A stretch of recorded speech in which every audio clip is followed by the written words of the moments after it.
Ave Cristo, pelo Espírito Emmanuel, psicografia Francisco Cândido Xavier.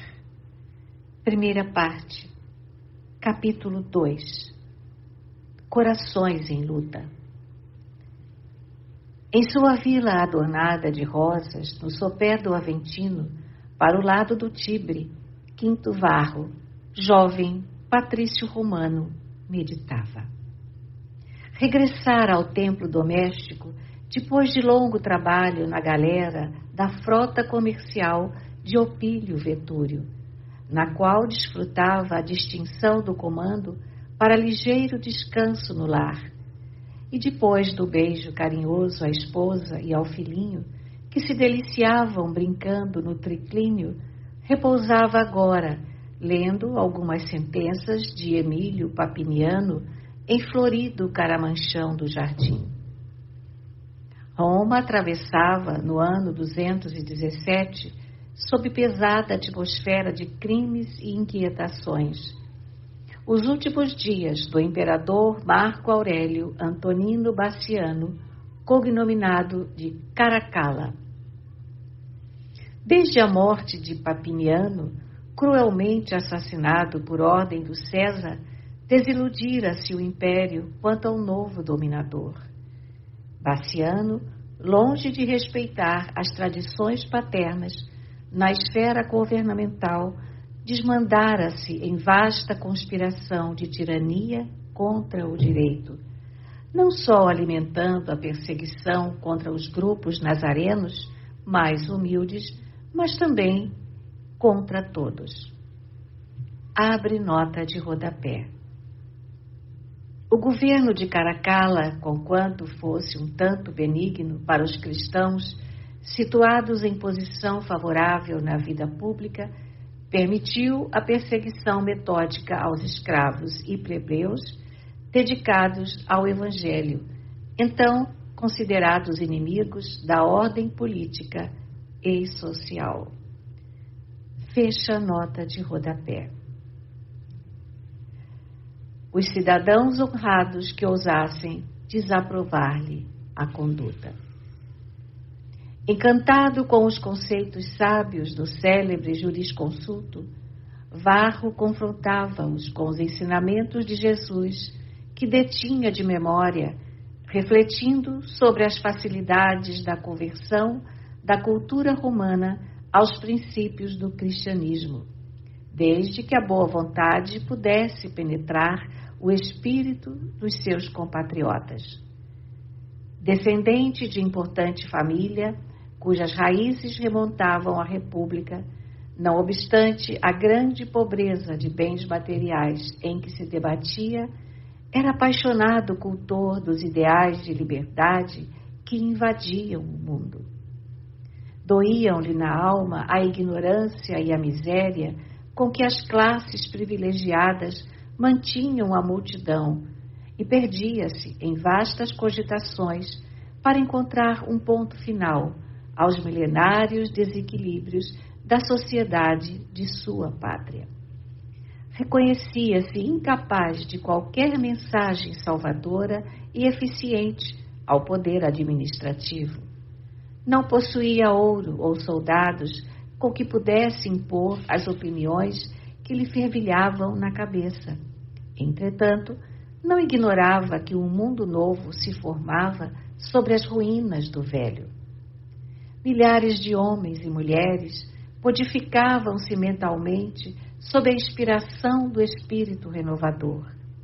A autocracia do patriciado lutava desesperadamente contra a reforma religiosa, mas o pensamento do Cristo, como que pairava acima da terra, conclamando as almas a descerrarem novo caminho ao progresso espiritual, ainda mesmo à custa de suor e sangue no sacrifício.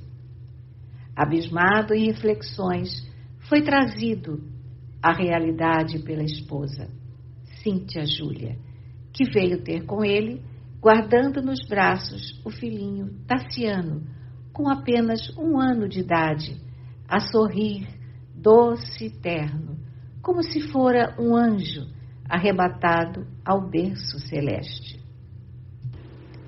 Cíntia revelava nos olhos escuros a chama da vivacidade feminil, deixando entrever de imediato a trama das paixões que lhe desbordavam da alma inquieta.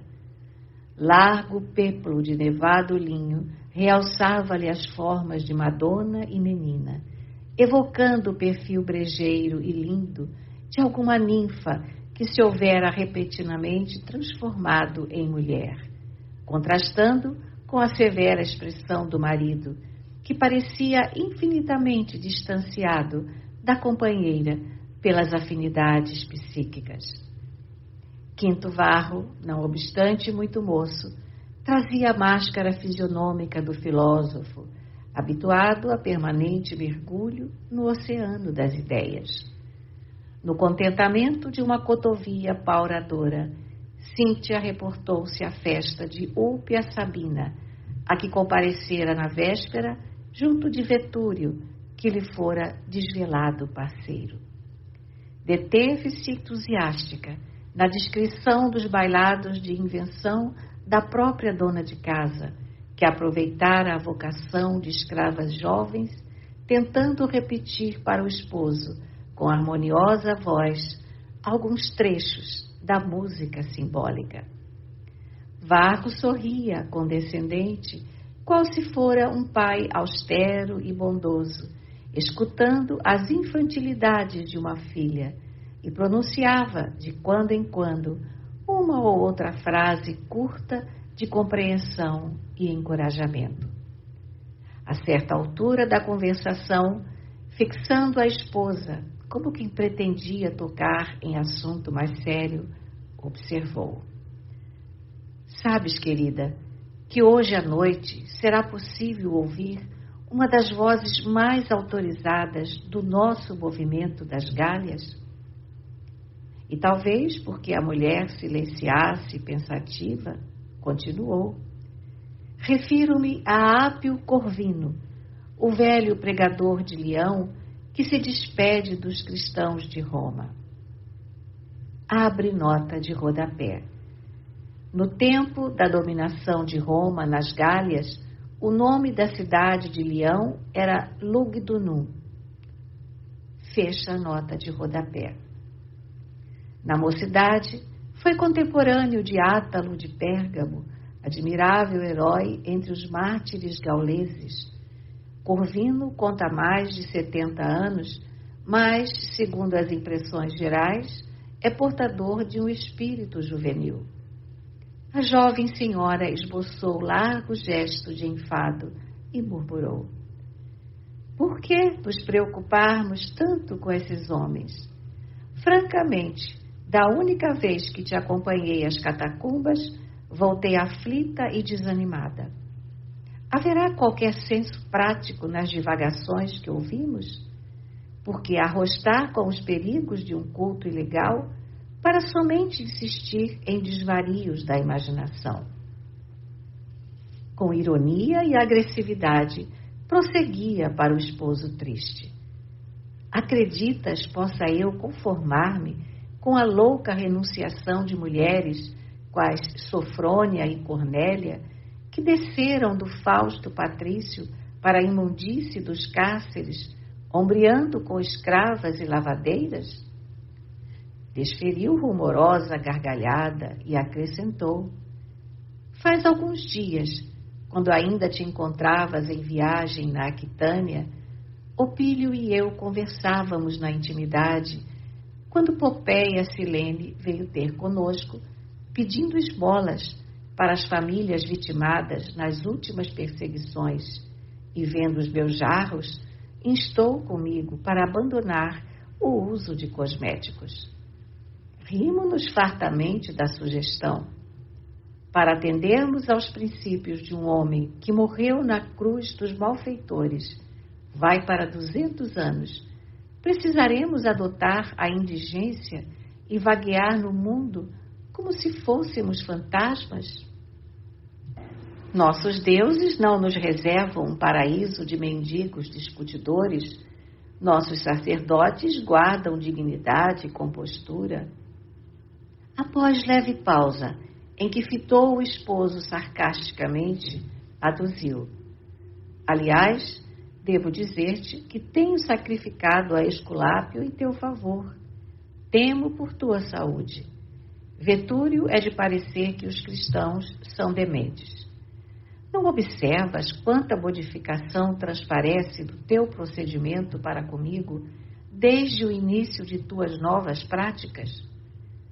Depois de longas ausências da família, não regressas na posição do marido afetuoso de antes. Em vez de te reportares à nossa intimidade carinhosa, guardas o pensamento e a palavra em sucessos do culto abominável. Há tempos, afirmava Sabina, que a perigosa mística de Jerusalém enfraquece os laços do amor que os numes domésticos nos legaram. E disse-ia que esse Cristo te domina por dentro, afastando-te de mim. Cíntia, agora, de semblante conturbado, enxugava o pranto nervoso, enquanto o filhinho sorria ingênuo em seu regaço. Grande tola, obtemperou o marido preocupado. Poderás admitir que te possa esquecer? Onde reside o amor, senão no santuário do coração? Quero-te como sempre, és tudo em minha vida. Mas e a dependência em que vivemos? Clamou Cíntia, descoroçoada. A pobreza é um espantalho. És empregado de Opílio e residimos numa casa que ele nos cede por favor. Por que não te arrojares, tanto quanto meu primo, no campo dos negócios, para que tenhamos também navios e escravos, palácios e chácaras? Acaso não te sentes humilhado ante a nossa posição de inferioridade? Quinto Varro estampou indisfarçável amargura no semblante calmo. Afagou a linda cabeleira da esposa e objetou, contrafeito: por que motivo te agastares assim? Não apreciarás a nossa riqueza de caráter? Conviria o favor da riqueza sobre a desgraça de tantos? Como reter escravos quando tentamos libertá-los?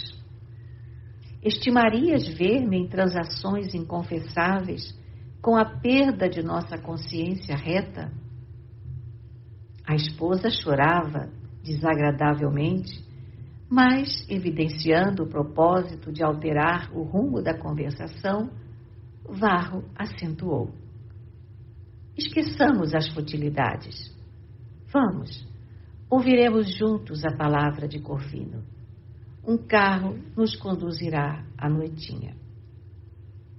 Para voltarmos ao lar morrendo de fadiga? Respondeu a mulher, derramando copiosas lágrimas. Não, não irei. Estou farta. Que nos podem ensinar os gauleses bárbaros, cujas pitonisas leem os augúrios nas vísceras ainda quentes de soldados mortos? O jovem esposo deixou transparecer nos olhos invencível tristeza e considerou: crueldade nos galeses? E nós, com tantos séculos de cultura, afogamos mulheres indefesas na corrente viciada do Tibre, assassinamos crianças, crucificamos a mocidade e desrespeitamos a velhice, sentenciando anciãs veneráveis ao repasto das feras, simplesmente porque se consagram a ideais de fraternidade e trabalho, com a dignificação da vida para todos. Jesus, Varro ia fazer uma citação evangélica, recorrendo às palavras do Divino Mestre. Cíntia, porém, elevando o tom da voz que se fez mais áspera, gritou: sempre o Cristo, sempre o Cristo. Lembra-te de que a nossa condição social é miserável. Foge à punição dos deuses, rendendo culto a César, para que a fortuna nos favoreça. Estou doente, alquebrada, não tenho a vocação da cruz. Detesto os nazarenos que esperam o céu entre discussões e piolhos. O moço patrício contemplou a companheira compadecidamente, como se deplorasse no íntimo a insensatez das palavras que pronunciava, e notando que o pequenino chorava a estender-lhe os braços, tentou acariciar a criança, observando: por que tanta referência à pobreza? Nosso filhinho não será por si mesmo um tesouro? Cíntia, contudo, arrebatou a ternura paterna e, recuando num salto precipitado, exclamou: Tassiano jamais será cristão. É meu filho. Consagrei-o a Dindimbene. A mãe dos deuses defendê-lo-á contra a bruxaria e a superstição. Em seguida, buscou o interior apressadamente, tangida por incompreensível tortura moral. Quinto Varro não tornou a leitura. Perdido em profundas reflexões, debruçou-se no muro que separava o jardim da via pública e demorou-se na contemplação de extenso bando de meninos que se ocupavam num jogo infantil, lançando pedrinhas sobre as águas, e de pensamento centralizado em seu pequeno Tassiano, sem saber definir os escuros pressentimentos que lhe envolviam o peito, reparou que estranha amargura lhe tomava o coração. No crepúsculo adiantado, sem conseguir reavistar-se com a esposa, que se ocultara com o filhinho na câmara do casal, tomou o carro de um amigo que o conduziu até a casa humilde do venerável Lisipo de Alexandria, um grego ilustre, profundamente devotado ao Evangelho, que residia em desconfortável choupana a desmantelar-se na estrada de Hóstia. Pequena assembleia de adeptos havia se formado na sala simples. Com surpresa, foi informado de que as despedidas do grande cristão gaulês não se realizariam naquela noite, e sim na seguinte. Corvino achava-se desse modo à disposição dos amigos para um entendimento familiar. Não havia, porém, outro assunto mais fascinante para o grupo que as reminiscências das perseguições de 177. Os tormentos dos cristãos leoneses eram narrados minuciosamente pelo nobre visitante. Enquanto o círculo ouvia, estático, o ancião das Gálias recordava com prodigiosa memória os mínimos acontecimentos. Repetia os interrogatórios efetuados, incluindo as respostas inspiradas dos mártires.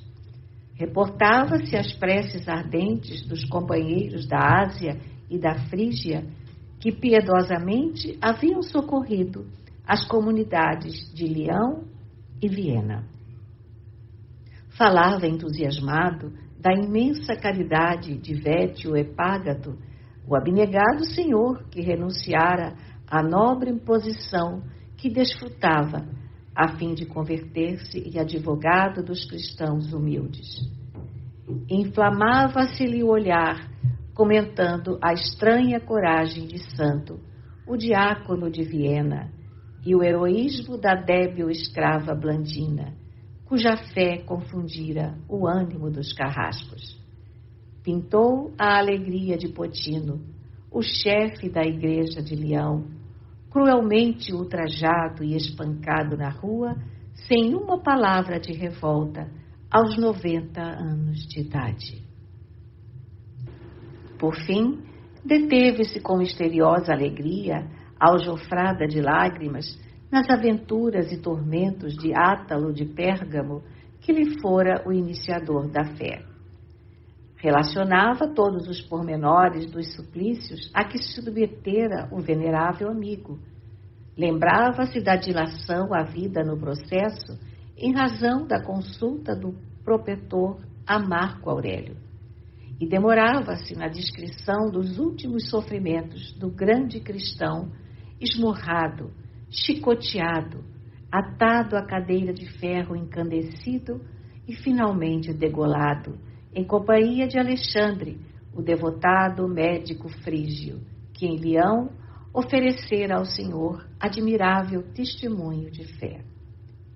A assembleia escutava, embevecida, com as referências. Mas porque o pregador teria trabalho intensivo na noite próxima, Lisipo mandou servir algumas tigelas de leite e fatias de pão fresco, e a conversação foi encerrada. De espírito edificado pelas narrativas do velho gaulês, Varro tornou a casa.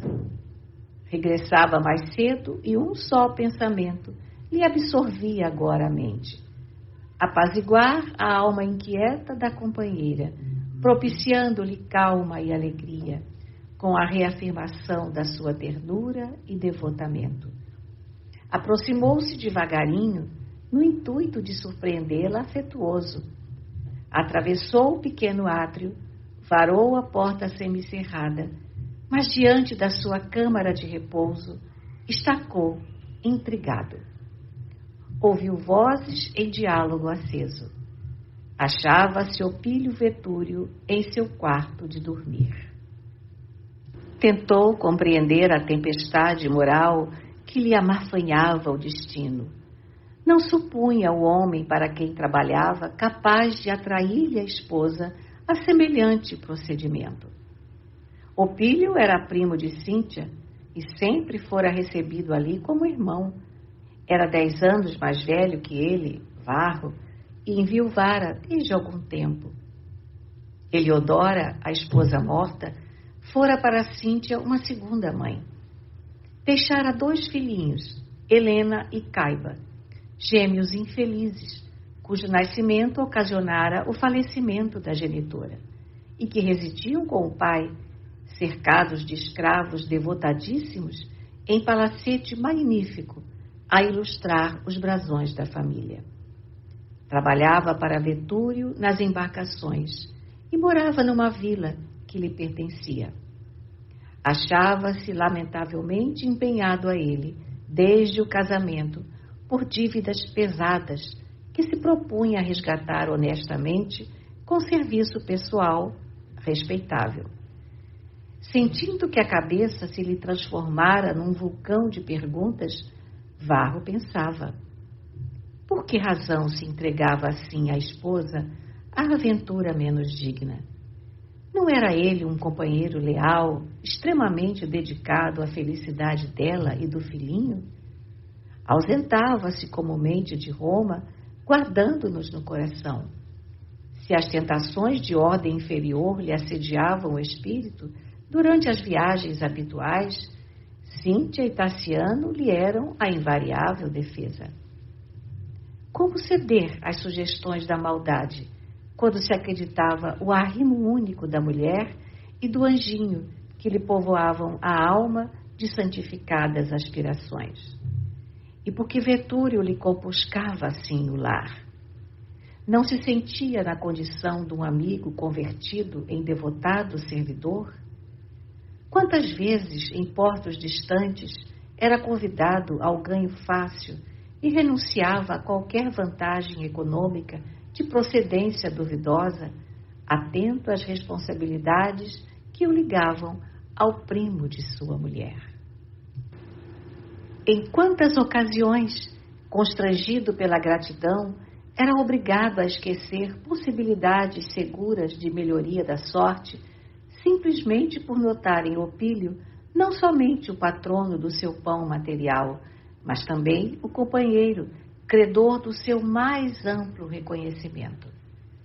Angustiado e abatido, considerava consigo mesmo, dentro do aflitivo minuto: se Cíntia amava o primo, por que desposara a ele?